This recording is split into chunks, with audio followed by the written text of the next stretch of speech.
So I'm quite sure that you are well aware with this structure, right? It's nothing new to you. Okay?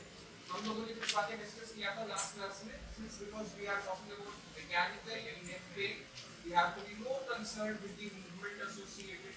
We have to be more concerned with the structures involved in the movement which is happening in the cervical spine. We have to be more associated and concerned with the structures that are producing movement, that are generating force, और वो force कहाँ कहाँ पर कैसे कैसे लग रहा है हमको ये बात पता होनी चाहिए, राइट? ठीक है. सो this is the structure of a typical cervical vertebra. ठीक है ना. टिपिकल सर्वाइकल वर्टेब्रा में हमने कुछ चीजें देखी थी उसमें भी. आप ऊपर का स्ट्रक्चर देख रहे हो वर्टिब्रल बॉडी, उसके बीच में ग्रीन ग्रीन स्ट्रक्चर बनाया that is depicting your disc. ठीक है ना. आपको पता है डिस्क का बाहरी हिस्सा रिजिड पार्ट होता है दैट इज एनुलर स्पाइनोसिस. सेंटर जो होता है that is composition. Nucleus pulpus contains a load of watery, we can say fluid which is having proteoglycans होता है जिनमें glycosaminoglycans होता है जिसके अंदर प्रोटियोग्लाइकन होते हैं जिसके अंदर कोलेजन होता है. वैसे कोलेजन तो बाहर भी बहुत सारा होता है ये वहाँ पे अवेलेबल होती है, राइट? अगर मैं उसके डिस्टली या उसके पोस्टीरियरली जाने की कोशिश करूँ so we have a larger spinal canal. Cervical spine में हमेशा स्पाइनल कैनाल बड़ा होगा in comparison to that of the thoracic spine, in comparison to that of the lumbar spine. जैसे जैसे मैं स्पाइन में ऊपर से नीचे जाता हूँ diameter of the spine canal जो है वो घटता चला जाता है. ठीक है. अब क्यों चाहिए मुझे बड़ा? क्योंकि फोरामेन मैग्नम से बहुत बड़ी सारी स्पाइनल कॉर्ड बाहर निकल रही है तो उसको अकोमोडेट करने के लिए मुझे जगह चाहिए. जगह मिलती है मुझे जगह, right? Now the structure that is attaching or joining your transverse process with the vertebral body here is known as pedicle. ठीक है. एक चीज हमेशा याद रखना, जब भी मैं एक्सरे में भी एक पीए व्यू देखता हूँ, पोस्टीरियर व्यू देखता हूँ, तो how do the pedicle appear? अगर मैं पोस्टीरियर व्यू देखता हूँ स्पाइन का, स्पाइन मेजरली अपीयर होती है ऐसे ऐसे ऐसा कुछ अपीयर होता है, राइट? यहाँ पे ऐसे गोल गोल स्ट्रक्चर्स कभी विजुअलाइज किया देखा है कभी किसी PA view of thoracic spine, lumbar spine, cervical spine. तो ये जो पेडिकल होते हैं मुझे किस तरीके से गोल लगते हैं, राइट? अब इसकी इंपॉर्टेंस क्या है हमारी? इसकी इंपॉर्टेंस ये है कि जब भी मैं कभी मान लीजिए किसी को स्क्लेरोटिक कर्वेचर है किसी के साथ, लेटरल कर्वेचर है, तो लेटरल कर्वेचर में कैसे मेजर करता हूँ ताकि देखो फॉक्स एंगल. फॉक्स एंगल कैसे लेते हैं हम? It starts from the first rotated vertebra, the line that is starting from the first rotated vertebra, से लेकर के the line from the last rotated vertebra. अब हमको कैसे पता चलेगा कि रोटेशन कहाँ से शुरू हुआ? अब मान लीजिए रोटेशन किसी एक पर्टिकुलर एंगल से शुरू हुआ. मान लो मैं ऐसे स्पाइन को दिखा रहा हूँ, ठीक है ना. यहाँ ये चल रहा है, ये है, फिर ऐसे आ गया, फिर ऐसे आ गया, right? So this is what is running. तो अब एक्चुअली क्या होगा? मान लीजिए जहां से रोटेशन है, मान लीजिए किसी का लेफ्ट रोटेटेड वर्टेब्रा है, ये रोटेटेड वर्टेब्रा है, ठीक है. ये आपका राइट है और ये आपका लेफ्ट है. अगर मैं ऐसे घुमा दूंगा तो ये लेफ्ट रोटेटेड वर्टेब्रा हो गया, ठीक है ना. अब ये पोस्टीरियर व्यू है वर्टेब्रा, पेडिकल एक गोल यहाँ पे, एक गोल पेडिकल यहाँ पे है. अगर मैं इसको ऐसे घुमा दूंगा तो ये आपकी नजर से दूर हो जाएगा इसके कंपैरिजन, राइट? जो चीज दूर हो जाती है वो हमेशा छोटी दिखती है, जो चीज पास हो जाती है बड़ी. Same goes here, but again left rotated है तो ये छोटा होना शुरू हो जाएगा यहाँ से, ये बड़ा, फिर ये और छोटा हो गया, ये नॉर्मल, ये और छोटा हो गया, नॉर्मल. अब इसके बाद से वापस नॉर्मलाइज होने लगे हैं वर्टेब्रा, समझ पा रहे कि डीरोटेट होने लगे हैं वापस वर्टेब्रा, ये वापस की साइज थोड़ी सी बढ़ जाएगी, इसकी नॉर्मलिटी. फिर यहाँ से हमने देखा तो इसकी फिर थोड़ी सी साइज बढ़ गई, इसकी और बढ़ेगी, और यहाँ आकर के दोनों की साइज बराबर हो गई. तो इसका मतलब है लास्ट रोटेटेड वर्टेब्रा ये था, फर्स्ट रोटेटेड वर्टेब्रा ये, ठीक है ना. हम लोग कैसे लाइन ड्रॉ करते हैं? इनके परपेंडिकुलर बाइसेक्टर्स हम लोग लेंगे और यहाँ जाके हम बोल देगा that is how it works, ठीक है. तो ये इंपॉर्टेंस है that how do we see and how do we pedicle appear, ठीक है ना. और ये एक्सरे में ही विजिबल होते हैं, पीए व्यू एक्सरे, पोस्टेरोइड, बराबर. इससे पहले हम लोगों ने टिपिकल सर्वाइकल स्पाइन के बारे में बात किया, एटिपिकल सर्वाइकल स्पाइन के बारे में बात किया था. So the first thing was the first cervical vertebra was at S.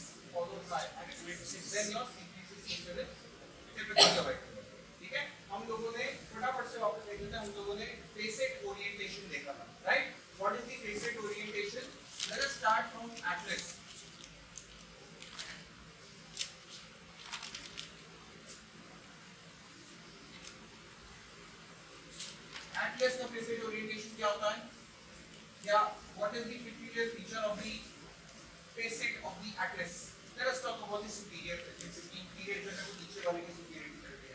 So superior facet of the atlas. Okay. Number one, concave shape. Shape कैसा है? Elliptical. Very good. So they are elliptical shape. Elliptical shape का मतलब है longitudinal diameter is always greater. Diameter is greater than transverse diameter.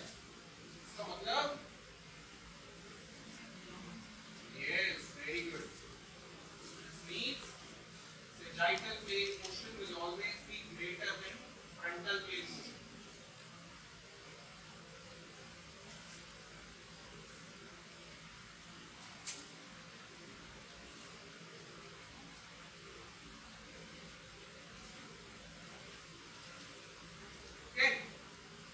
ये हो गया Atlas के बाद.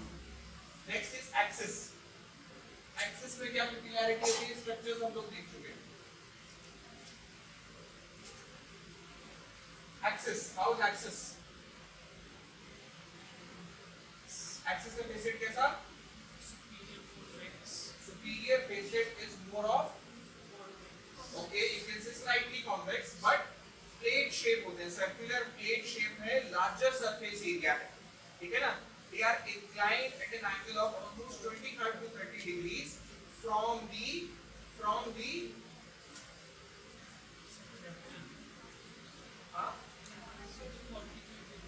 they are inclined. Suppose आपका पिछला वाला ऐसे पड़ा था, तो अब ये प्लेन से ये हो गया, right? So they are inclined at an angle of 25 to 30 degrees from the transverse plane. है ना? So more of flat to convex plate shape with large surface area.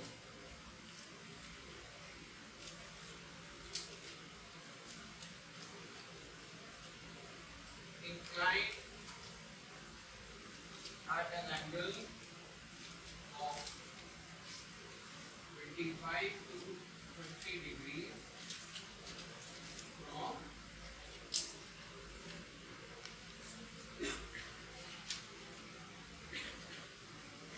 transverse plane. ठीक है जी? Right? Now let us talk about the C3 से C7 तक के. फटाफट से बता दो. मैंने बताया था we have different orientation of the superior vertebra, we have different orientation of the inferior vertebra. ठीक है ना? Let us divide this. Superior articulating basic. And this one is inferior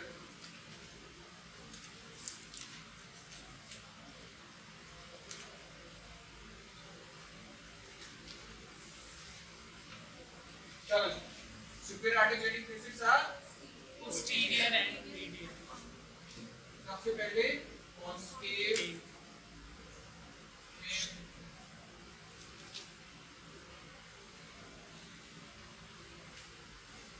faces posterior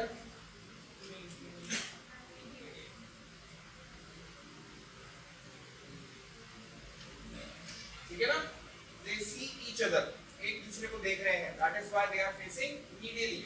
And क्योंकि vertebral body से पीछे है, चेहरा पीछे है, that is why they are facing posteriorly. इधर उल्टा हो जाएगा inferior. Convex shape faces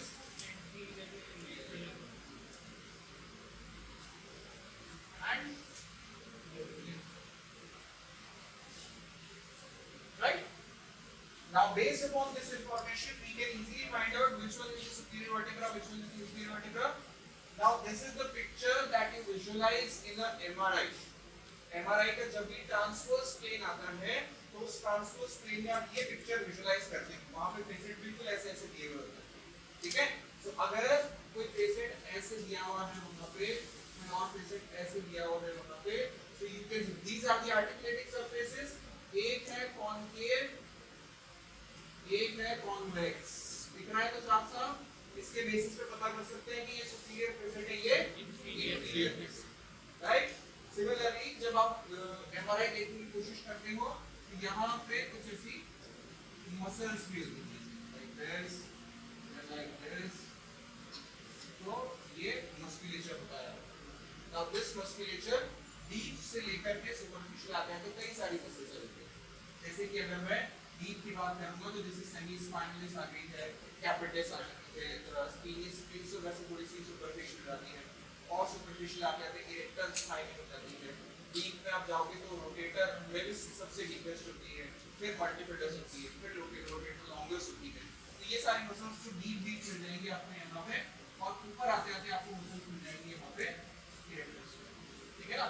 अगर कंटूर जो है in the contour of the muscle is maintain, इसका मतलब है द मसल एज मतलब द मस्कुलेचर इज नॉर्मल, मतलब कोई एट्रोफी नहीं है।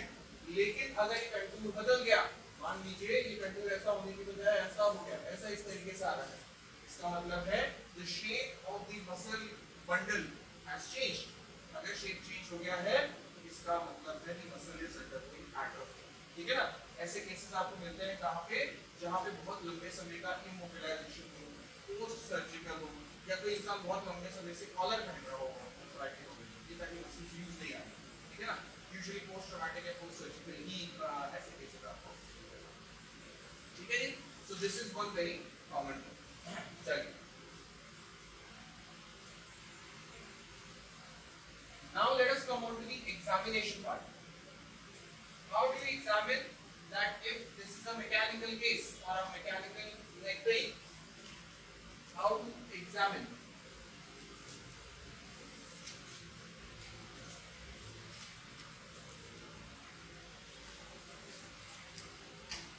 How to examine?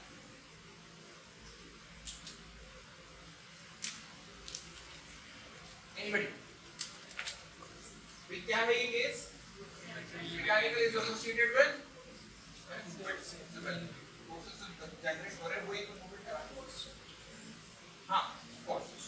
So if this is associated with movement, then we first do the movement examination.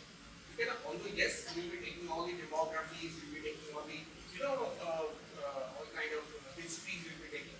Onset rate, onset कैसा होगा आपकी नजर में? What would be the onset of the pain or the symptom? Gradual, very good. The onset will always be gradual or insidious.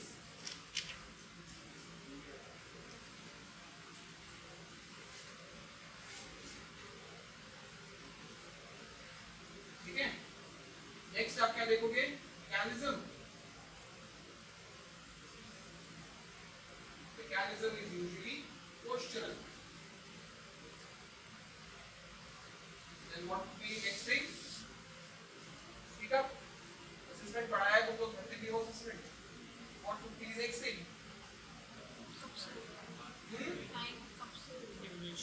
Duration of symptoms.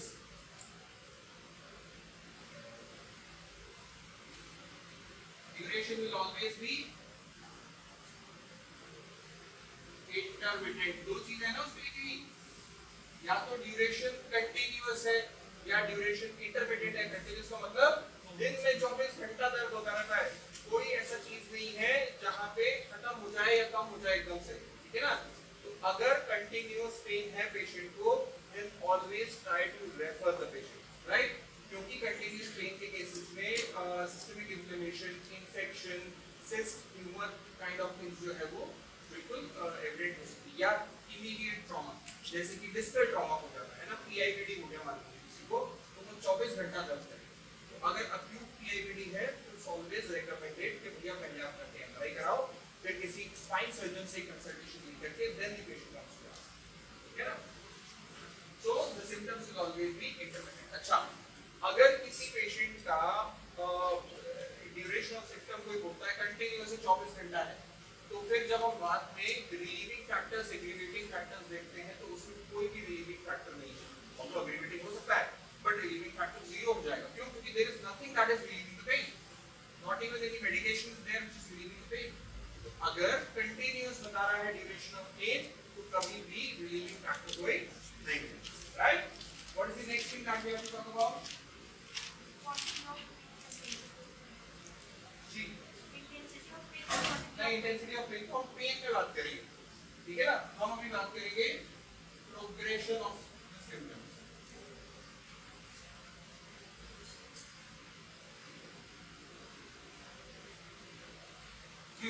Progression of symptoms में तीन options आप लेते हो, वर्जन, सेम, इंप्रूव। अच्छा, एक चीज जो कई बार हम फॉलो अप में भी पेशेंट से पूछते हैं, मैंने देखा है इसलिए मैं बता रहा हूँ, और अभी कुछ दिनों में ही देखा है मैंने, if the patient is coming for a follow up visiting to you, the patient comes and you ask, आज better है ना, is the pain better? तो भैया ये सेंटेंस गलत है, because you are biased towards your own desired answer। मतलब आप वो सुनना चाहते हो जो आप, मतलब आप वो चाहते हो वो बोले जो कि आप सुनना चाहते हो, ठीक है ना? तो इट्स नॉट लाइक दैट कि आप पेशेंट को कंपेयर करोगे कि भाई बोल तो क्या सही है, हाँ बोल सही है, मतलब ऐसे पेन पार्ट के तो नहीं बोल सकते ना सही है। इट्स ऑलवेज कि आप पेशेंट से पूछे how you are feeling today, how is it today, और आते ही कभी भी पहली बार ये सवाल नहीं पूछना चाहिए कि पेशेंट एकदम अंदर से आ रहा है गाड़ी से एकदम हेलमेट हो गया दर्द कैसा है, पेशेंट हमेशा बोलेगा जरा दो, ठीक है ना? It's always make the patient comfortable, इनहाइट से just general बात करो and then come on to the ठीक है ना? How are you feeling? That's the best thing to be asked. Do not ask how is the pain. Let us not ask. You have heard about manifesting things, right? If we keep on manifesting pain, the patient will again think about it, right? अब ये सिर्फ एक कहने की बात है, ऐसा कहीं किताब किसी की बात नहीं है, right? ऐसा नहीं होता, okay? Right. So progression of symptoms, either it can be worsen, either it can be same or improve, ठीक है?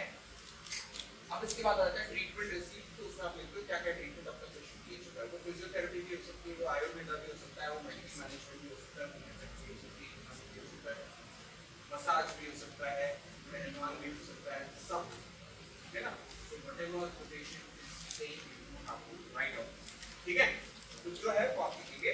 अच्छा, अगर आप फॉलो अप में पेशेंट का एग्जामिनेशन कर रहे हो और अगर पेशेंट कह रहा है वर्जन है, तो this version is a red light element, यानी कि ये जो कर रहे हो वो गलत है, the direction is wrong, so you should stop, you should go for a reexamination and then reformulate your treatment plan, ठीक है ना? उसको वापस से एग्जामिन करो, कहां गड़बड़ हो रही है, मतलब हम सही स्ट्रक्चर पे काम नहीं कर रहे, इनफैक्ट उल्टे स्ट्रक्चर पे काम कर रहे हैं, ठीक है ना? तो उसको री-एग्जामिन करो, री-एग्जामिन करके then get out the correct treatment plan. अगर सेम है, इसका मतलब सेम मतलब कैसा होता है कि पेशेंट कह रहा है कि ना बढ़ रहा है ना घट रहा है, वैसा ही है, या फिर कह सकता है क्या शुरू में तो बेटर हुआ था लेकिन सेम सा ही है, कुछ खास इंप्रूवमेंट नहीं आ रहा है। इसका मतलब है शायद डायरेक्शन सही है हमारा, लेकिन the intensity of the treatment that we are giving is serious, यानी कि अभी मुझे थोड़ा और काम करने की जरूरत है, शायद मुझे फ्रीक्वेंसी बढ़ाऊं, मैं रिपीटेशंस बढ़ा देनी चाहिए, सेट बढ़ा देनी चाहिए, या किसी भी फॉर्म में इंटेंसिटी बढ़ानी चाहिए, मुझे प्रोग्रेस कर देनी चाहिए। Another thing is improve is a technically green sign or a green light, यानी कि जो कर रहे हो सही कर रहे हो, keep on doing the same, okay? तो ये जो लाइट एलिमेंट्स हैं वो मैकेंजी ने दिए थे, शायद आप लोगों के कोर्स में भी मैकेंजी का, so I will be teaching McKenzie also. तो मैकेंजी के दिए थे एलिमेंट्स जो है, मैकेंजी ने कहा कि अगर रेड लाइट है तो स्टॉप, देन अगर इट्स अ एम्बर लाइट और येलो लाइट, सो इसका मतलब सेम है, इसका मतलब यू हैव टू चेंज और you have to progress in your treatment, and it's a green light, keep on going, ठीक है? चलिए, अब अगर मैं बात करता हूँ पेन एग्जामिनेशन, पेन एग्जामिनेशन में the first thing that comes to us is area type, ठीक है? एरिया के लिए हमें चाहिए body chart, right? You always must keep a body chart printed out format में आप लोगों के पास होना चाहिए। वो तीन चीजें हमेशा याद रखिएगा, आपके पास होनी चाहिए, नोट करना था तो नोट कर लो। हार्ड कॉपी में बॉडी चार्ट होना चाहिए, बड़ी इजीली गूगल कर लो। हार्ड कॉपी में रैस होना चाहिए। नाउ रैस का मतलब होता है खाली स्केल नहीं, स्केल के नीचे मुझे इमोजी वाले चेहरे बने होते हैं, दैट इज रैस, क्योंकि वो सबसे ज्यादा रिलायबल सोर्स है। यानी कि जब आप मरीज को दोगे तो मरीज को एक्सप्रेशंस के हिसाब से अपना पेन रेट करेगा कि भैया मेरा पेन किस एक्सप्रेशन से कोइंसाइड कर रहा है, ठीक है ना। So and how you explain gas देते हो ना सभी लोग, कैसे पेशेंट को एक्सप्लेन करते हो कि कैसे वो आदमी 0 देगा, कैसे वो आदमी 10 देगा, कैसे बताओगे? How would you tell the patient? अच्छा यू नो ना कि गैस आपको पूछ के नहीं भरना होता है, गैस आपको दे देना होता है, patient do it by himself. तो how would you explain guys, कैसे एक्सप्लेन करते हो? मरीज को देखते हो ना, गैस भी यही होगा, एग्जामिनेशन किया तो कैसे लिया है गैस, क्या बोला, क्या कमांड दिया पेशेंट को, बताओ बताओ।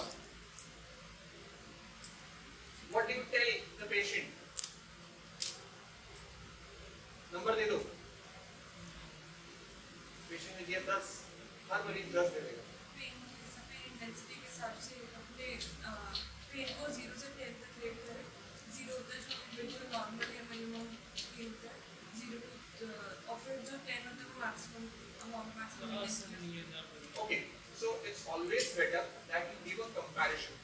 Always remember the nearest amount of pain या सबसे ज़्यादा खराब दर्द होता है पूरे शरीर में वो होता है डेंटल पेन। डेंटल पेन की इंटेंसिटी बहुत हाई होती है and it is a well localized sharp pain, ठीक है ना, सभी लोगों को होंगे dental pen. So always ask the patient to compare this pain with the dental pain and then tell me कि 10 नंबर का मतलब है कि इतना जोर से दर्द है कि मुझे अभी उठा के आपको हॉस्पिटल की इमरजेंसी में ले जाना पड़े। 10 का मतलब अगर वो है, और 0 का मतलब है एब्सेंस ऑफ पेन, दर्द है ही नहीं। अगर 10 का मतलब ये है और 0 का मतलब ये है तो आपका दर्द कितना है इस 0 से 10 के बीच, right. Now the emojis will help कि भाई ये आपकी हेल्प के लिए है, तो इसके हिसाब से बताओ that what is the problem, disability level क्या है, ठीक है ना, ठीक है, good. So for area you must have a body chart.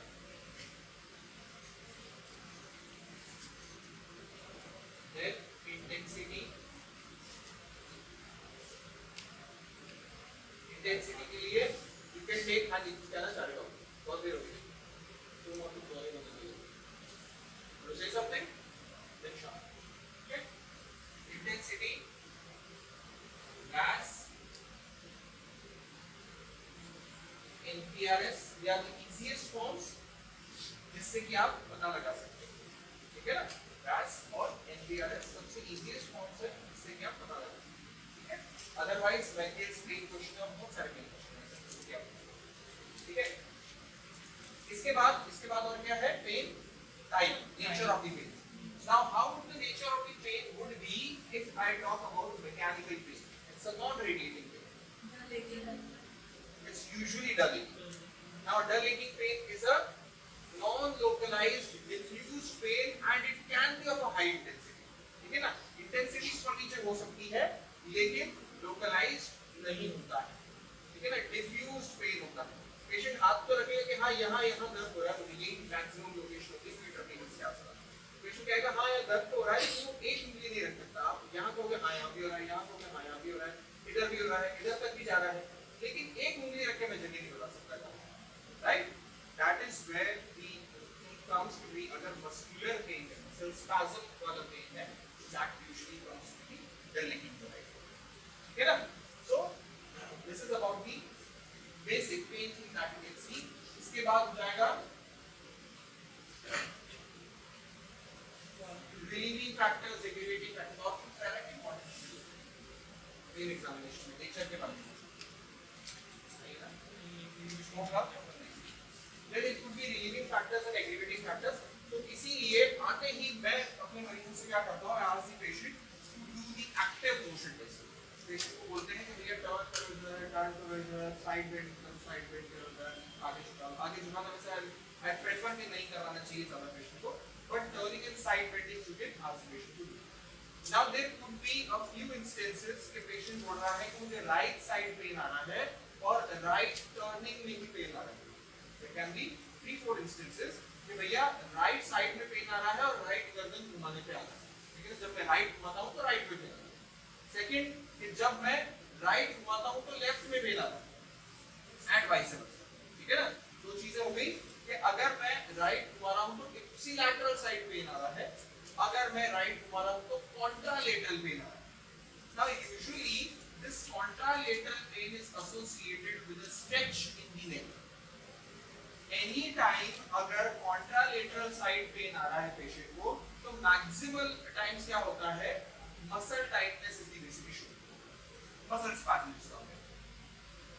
Another thing कि अगर मैं contralateral राइट साइड घुमा रहा हूं और लेफ्ट साइड में टर्मिनल रेंज पेन आ रहा है, दो चीजें। Now there can be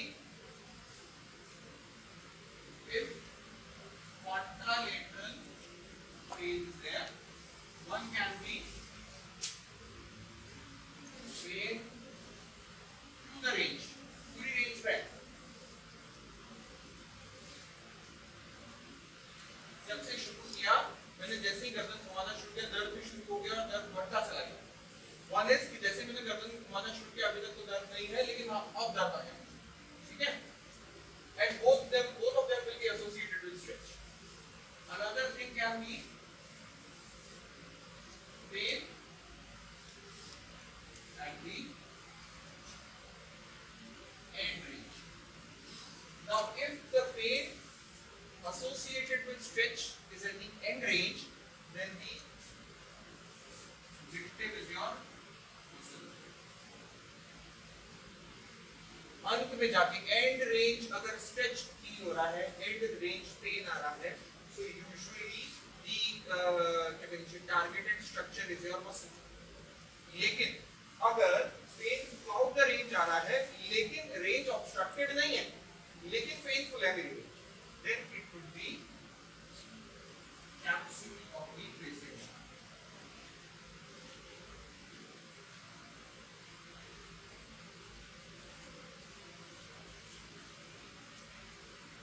Okay? अब कैप्सूल क्या इन्वॉल्व होती है, कभी देखा है आपने कैप्सूल क्या इन्वॉल्व होती है?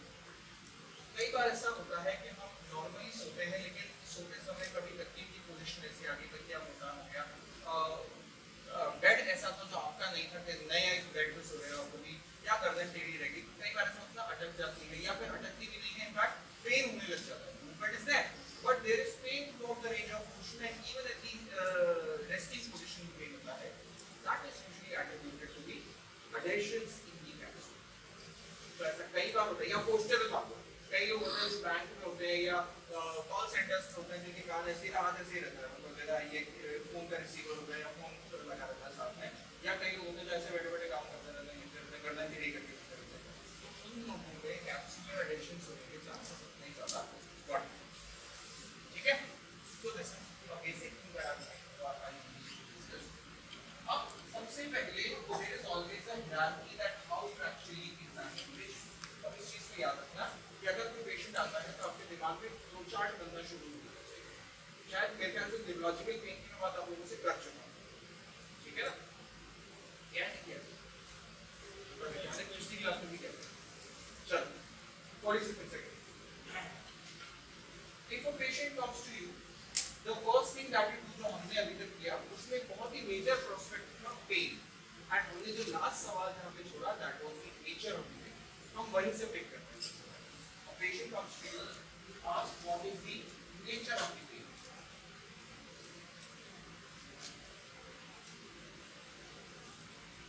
If the patient tells you that he is having aching pain, dull aching pain, diffused pain, non-localized pain, higher intensity हो सकता है, right? So it can be classified as non-neurological pain.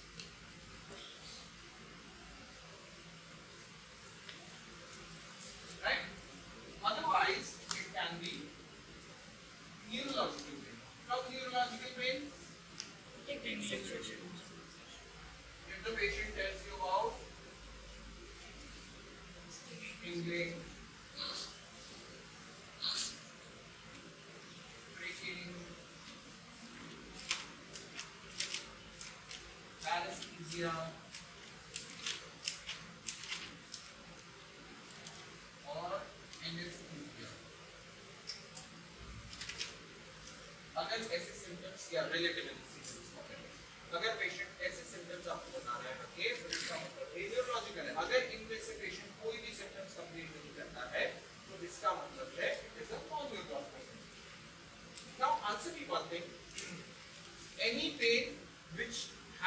origin from cervical spine and reflects in the arm or the forearm. Is a radiating pain? Yes? Yes? Maybe. How many of you say yes? अभी सबकी मुट्ठी मुट्ठी जब हाथ नहीं खड़े हो रहे हैं. Okay. फिर आप how many of you say no? Okay. Now, how many of you say maybe? अच्छा दोनों में हाथ खड़े हो. Right. I will also go with maybe. Why? Because all the pains that comes to your arm are not radiating pains. Get it very clear. हर वो दर्द जो गर्दन से चल के हाथ में आ रहा है वो रेडिएशन नहीं है, right? Radiation has to be a neurological background, right? This referral pain can be of facial origin also, right?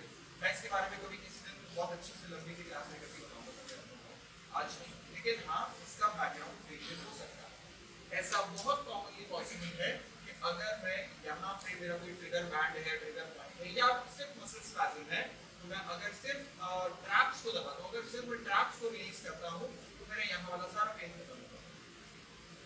Very recently I saw case 2 दिन पुरानी ही बात है, 2 या 3 दिन पुरानी बात है. देयर वाज अ पेशेंट जो कि 3 महीने 4 महीने ट्रीटमेंट ले चुकी है, thoracic spine की एमआरआई करा चुकी है, नेक की एमआरआई करा चुकी है, सब करा करके हमारे पास आई and she complained of the pain in the neck, the pain coming here, the pain coming here till this little finger. वही सबकी नजर में क्या जाता, little finger आ रहा है, यहाँ से medial side चल करके आ रहा है, थोड़ा बहुत लेकर भी है. So it needs has to be another involvement. लोगों ने ULTT किया, 2 दिन 3 दिन ULTT का सब pre-grappling का सब चल रहा था, तो सारी दवाइयाँ खाती मेरे को नो नहीं, ठीक है.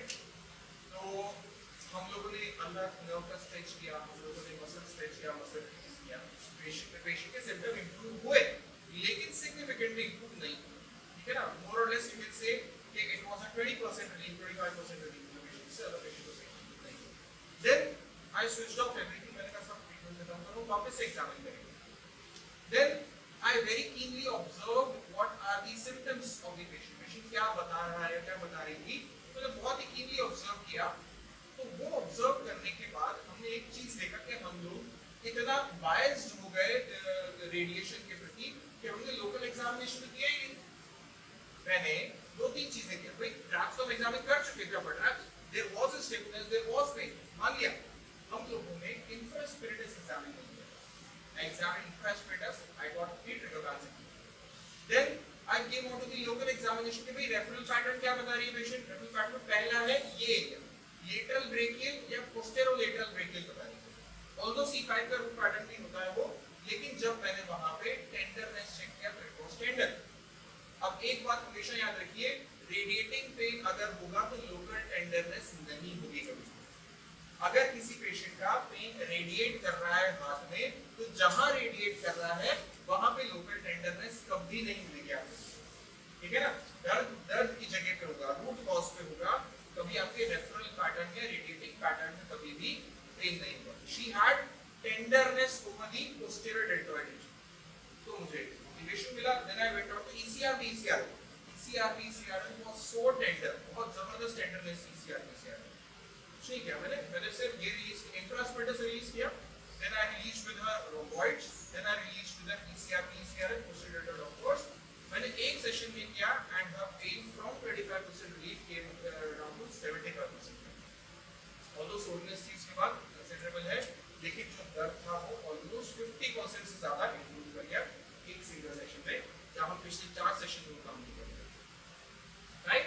सो all the pains that comes from your neck to your arm are not radiating. Right. They could have a muscular pattern. ये जो था वो फेशियल पैटर्न भी नहीं था, ये तो लोकल मस्कुलर पैटर्न था. She is a teacher by profession. उनको लैपटॉप यूसेज भी होता है. लैपटॉप यूसेज में कई बार ऐसा होता है कि आपकी रिस्ट जो है it is more into extension. If it is more into extension और कंटीन्यूअस एक्सटेंशन में है तो आपकी ECRB में ये एरिया जो है आपको पूरा होगा वो आ जाती है एडेप्टिव शॉर्टनिंग में. Right. Now if the patient is sitting on the laptop or sitting or working for say 3 hours 4 hours the whole day, तो कैसा पेशेंट बैठता है, स्लाउच करके बैठता है. पेशेंट ने जैसे ही स्लाउच किया तो उसका जो thoracic kyphosis था वो बढ़ गया. thoracic kyphosis बढ़ गया जिसकी वजह से उसकी स्कैपुला प्रोट्रैक्ट हो गई, शोल्डर्स राउंड हो गए, राइट। अब मैं नीचे चला गया, अब मुझे ऊपर देखना है तो मैंने ऊपर देखा तो it is the extension of the upper cervical spine, flexion of the lower shoulder, adaptive spasm in the suboccipital muscles, weakness of the deep neck flexor muscles, weakness of your retractors of scapula, tightness or spasm on the retractors, or what you can say is pectoralis major minor, ठीक है ना। pectoralis minor tight होगा, मैंने बात कर चुका हूँ मैं आप लोगों से, pectoralis minor टाइट होगा तो anterior tipping होगी scapula की, जिसकी वजह से serratus anterior। तो अगर मैंने देखा कि नॉन न्यूरल सेंसेशन है, नॉन न्यूरल सेंसेशन के पीछे क्या कॉजेस हो सकते हैं, it can be articular cause, it can be non articular. Articular का मतलब है जॉइंट सरफेसेस के बीच। Then I will ask the patient to perform active movement. Active movement हमने देखा पेशेंट का पेन है, मूवमेंट रेस्ट्रिक्शन भी है, एक्टिव मूवमेंट। अब एक्टिव मूवमेंट ना आपको बहुत ज्यादा जानकारी नहीं है अगर सिर्फ आप एक्टिव मूवमेंट कर रहे हैं। तो फिर मैंने क्या किया, मैंने पेशेंट का पैसिव मोशन कराया। अगर पैसिव मोशन में भी रेस्ट्रिक्शन एंड पेन है तो इसका मतलब है definitely it is a articular region, यानी कि जॉइंट में क्योंकि मसल काम कर नहीं रही है वहां पे, ठीक है ना। तो आर्टिकुलर रीजन की वजह से मूवमेंट रेस्ट्रिक्शन भी है और पेन भी है। इफ इन केस वहां पे पेन नहीं आया और पेशेंट का पेन फ्री मूवमेंट पूरा हो गया तो इसका मतलब है कि नॉन आर्टिकुलर रीजन है। अब non articular regions can be of two type, one can be a contractile structure का involvement, other one can be a non-contractile structure का involvement, यानी कि मसल का involvement भी हो सकता है और नॉन मस्कुलर चीजों का भी involvement हो सकता है, जैसे कि कैप्सूल, जैसे कि डिस्क, जैसे कि कोई लिगामेंट, ठीक है ना। तो इन सब चीजों का भी involvement हो सकता है। अब मैं कैसे पता करूंगा, अब इसको पता करने के लिए एक कमांड चाहिए जिसको कि आप कहते हो RIC, या कई लोग इसे सब मैक्सिमल वर्किंग कराते हैं और इसे NDT भी कहते हैं, ठीक है ना। आपने क्या किया, आपने सिर्फ टेस्टिंग के चलते पेशेंट को वही मूवमेंट जो कि रेस्ट्रिक्टेड एंड पेनफुल था उसको रेजिस्ट कर दिया। आपने पेशेंट को बोला राइट टर्न करो और आपने रेजिस्ट कर दिया, मैक्सिमम कंट्रैक्शन के साथ छोड़ दिया, 6 सेकंड छोड़ के बाद या 10 सेकंड छोड़ के बाद छोड़ दिया। जब आपने छोड़ा फिर आपने पेशेंट को बोला नाउ टर्न। अगर तब पेशेंट ने टर्न किया और pain free full range of motion achieve हो गया इमीडिएटली उसके बाद, तो इसका मतलब है कि culprit structure was your muscle, क्योंकि it is the principle of autogenic inhibition. Autogenic inhibition क्या कहता है कि जब भी आपने एक मसल को कॉन्ट्रैक्ट कराया तो कॉन्ट्रैक्ट कराते ही उसके मस्कुलो टेंडिनस जंक्शन पे GTO अवेलेबल होते हैं। GTO का मतलब Golgi tendon organ. Golgi tendon organ अचानक से स्टिमुलेट हुए वहां पे, तो जैसे स्टिमुलेट हुए तो एक रिस्पांस लेकर के गए कि भाई मसल पे कॉन्ट्रैक्शन आ रहा है बहुत ज्यादा, तो एक मोटर रिस्पांस आया कि रिलैक्स करो, सब कुछ रिलैक्स करो।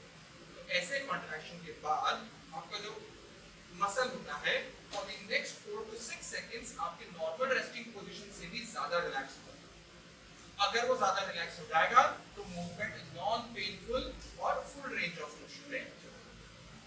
That is how you can indicate that if the structure was muscular, यानी कि contractile structure और a non-contractile। ठीक है, अब हम बात कर रहे हैं impairments की। हम लोगों ने उस दिन भी बात कर लिया था impairments की, तो फटाफट देखिए क्या impairment है।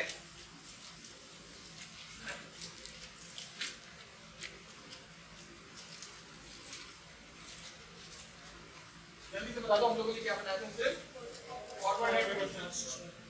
फॉरवर्ड हेड पोस्चर में हमने खूब सारी चीजें बता दी थी।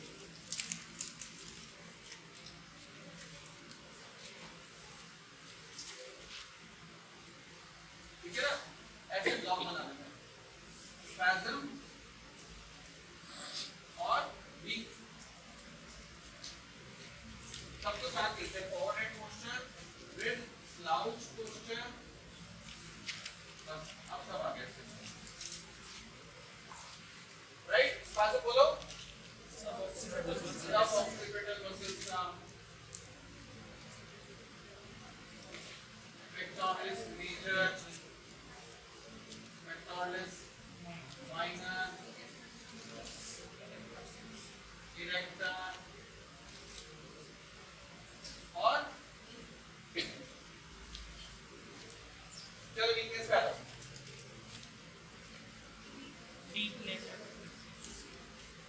Deep neck flexor, scapular retractors,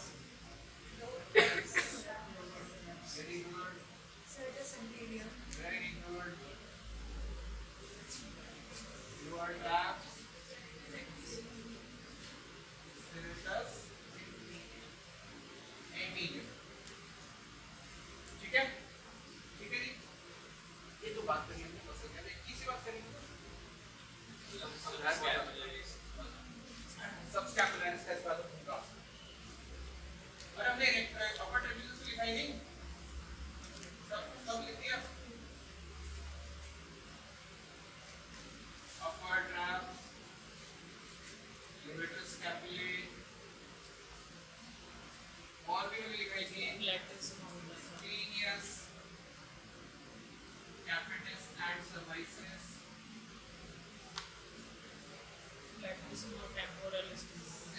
है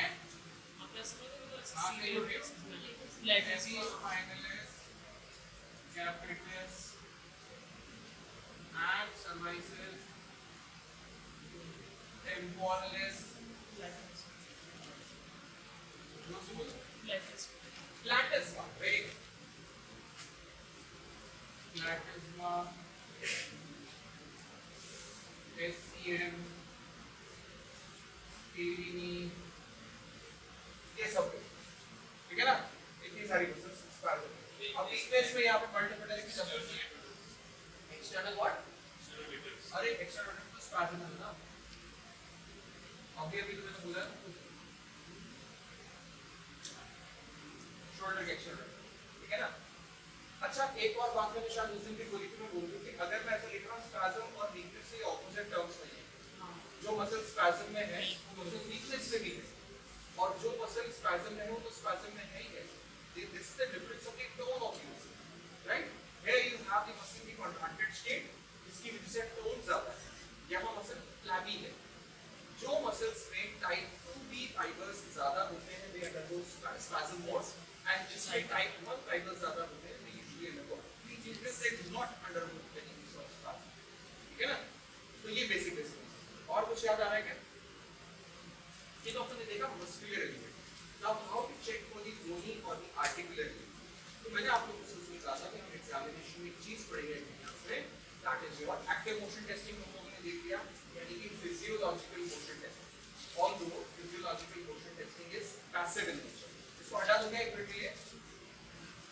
तो अगर मैं मूवमेंट टेस्टिंग कर रहा हूं एक्सपेरिमेंट में अलग एक चीज आएगी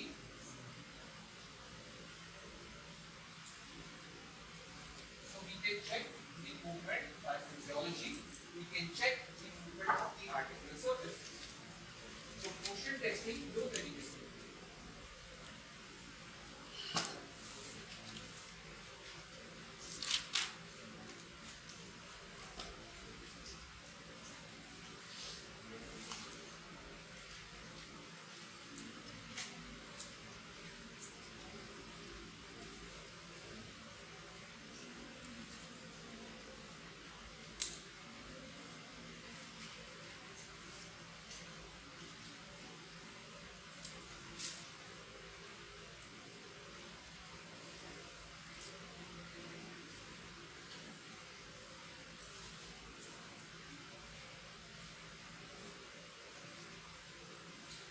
पैसिव फिजियोलॉजिकल मोशन टेस्टिंग की जब मैं बात करता हूं तो शायद एक आउट चाहिए होगा उसको बनाने के लिए लेकिन अगर PAIDM की अगर बात करें तो passive necessary motion testing necessary का मतलब है जॉइंट पेन मतलब if the motion is existing between the articular surface एक जरा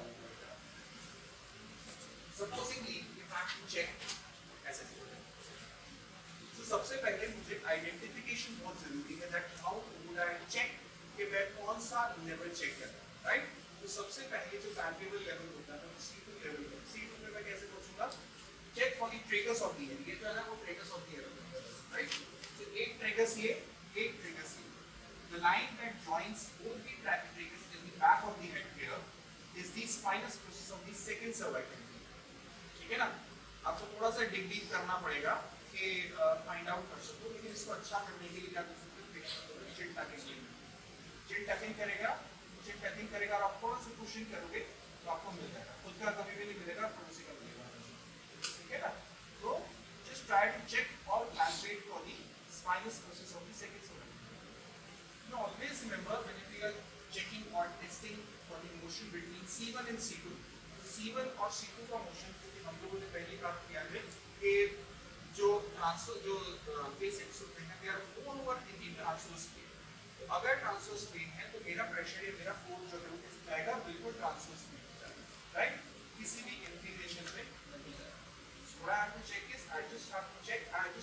push it and push करके मुझे चेक करना है if the motion is normal. It can either be a hypermobile state, it can either be a hypomobile state. अब आपको कैसे पता चलेगा कि hypermobile या hypomobile है? सबसे अच्छी चीज है कि that keep on practicing it.